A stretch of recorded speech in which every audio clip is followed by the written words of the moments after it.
Listen, I think we can all agree that we spend too much time on screens, and I think we all know it's not good for us. So imagine the impact it could be having on our kids. New research is being done right here in Montreal about how using social media is actually changing kids' behavior. We're going to find out more, and we're also going to find out what could be done about it. First, let's talk to Patricia Conrod, a researcher at Sainte-Justine. She's a professor of psychiatry and addiction, also at the Université de Montréal. Thank you so much for your time. It's good to talk to you again, Patricia. So tell us a little bit more about this research and whether or not, I think we could assume out of the gate that it is having an impact on children's brains and their behavior. How worried do we need to be, and what does this research show? So the research shows that, the research published recently is new findings suggesting that high levels of screen time are increasing young people's symptoms of attentional difficulties and hyperactivity. And social media is perhaps contributing more than other forms of screen time.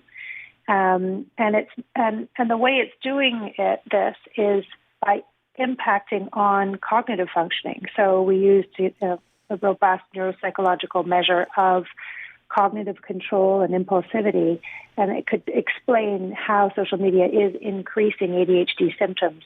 So, the findings are difficult to ignore.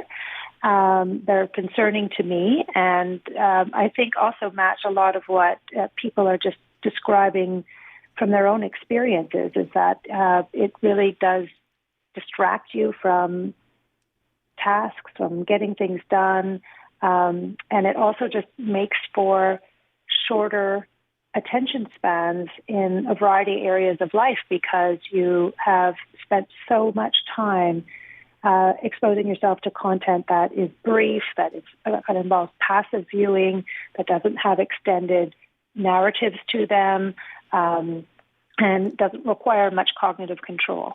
Is it kind of, just to boil it down a bit in layman's terms, although you made it quite clear there, Patricia, but I'm just kind of imagining it, you're scrolling mindlessly and your brain is stimulated, but not engaged per se. Yeah, that's my take on it. So it's kind of counter training in the sense that, in order to develop cognitive control, and it's a function that does develop quite significantly over the course of adolescence. In order to develop that, you need to practice that skill. And that's why children go to school, and that's why they're given homework, and that's why they're encouraged to do exercises and so on. It's to train that part of the brain. And if they're spending very large amounts of time doing an activity that actually interferes with that function and doesn't require it, and in fact maybe might even be promoting a different type of cognitive style, that's of concern. So I'm thinking, and we're going to get some advice from Katherine Martinko in just a moment. But in terms of it, as parents, our roles in this obviously is to limit screen time. But should we also just be trying to get our kids engaged in, if they're going to have screen time, that it's stuff that has a better effect on their brain? And what would that be?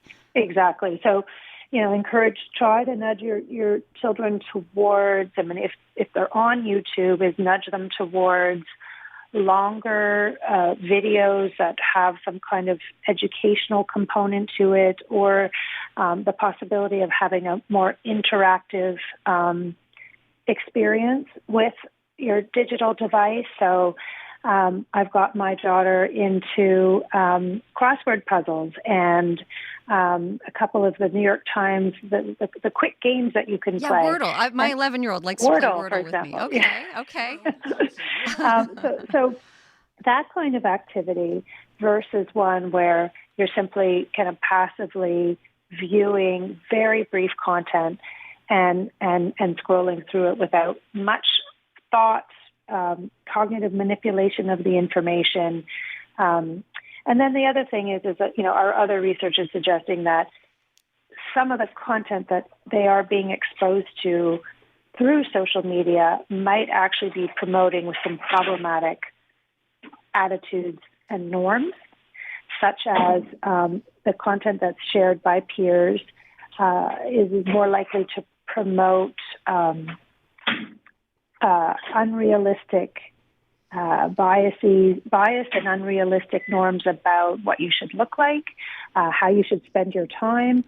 More young people who spend a lot of time on social media are more likely to think that it's normal to be a drinker as an adolescent, and that influences their drinking behavior and puts them at risk of being a heavier drinker, an earlier onset drinker. Well, I'm glad that this important research is being done. Thank you so much, Patricia. I just want to make sure I have time here to also speak with Katherine Martinko, who is the author of Childhood Unplugged. So, Katherine, we're taking all this information in and trying to kind of figure out what to do with it. But one of the major reasons I wanted to talk to you is because you've actually succeeded in what so few parents have succeeded in doing, which is not letting your teenage kid have a phone. So you have a 14-year-old child and they do not have a smartphone. How the heck did you manage this?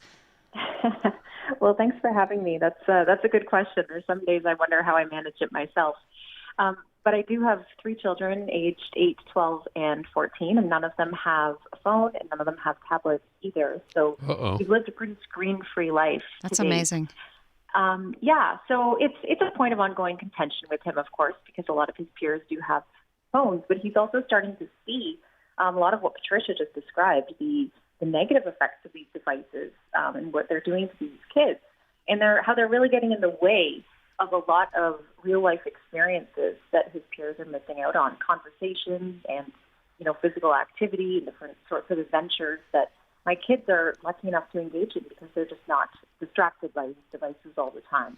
Can I ask a question? In terms of actually getting your child to go ahead with this, how hard was that to actually, when you had that discussion, was that a losing proposition at the outset? Well, good question. But I guess I don't see it as being a situation where I needed his permission to not give him this device. Ooh. I love that. I see myself as the parent You're who the adult. has a responsibility to do what I believe to be best based on the research that I've done. So I do encourage parents at the talks that I give and tell them that you do have the right to revisit the rules surrounding screen time and social media and all of this with your kids. Even if they're into it already, you can pull back.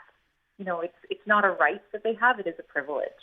Okay, so we're going to run out of time, unfortunately, because this is such a bigger conversation that we could be having. But I was thinking about the abstinence approach, right? When you tell kids, don't do that, don't drink, don't have sex, and then it makes it like the forbidden fruit. Any concern on that front, Katherine, that it's going to create down the road bigger problems, perhaps in terms of that they haven't had access to it at all? I'm not concerned about that because we know that smartphones are akin to a lot of other very addictive substances.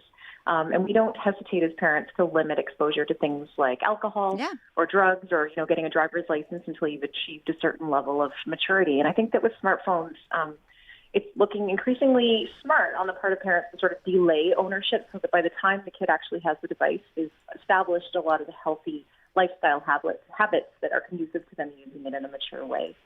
I think you offer such great advice, and you're kind of my hero that you've managed to succeed in doing this. I'm taking notes. Thank you, Katherine.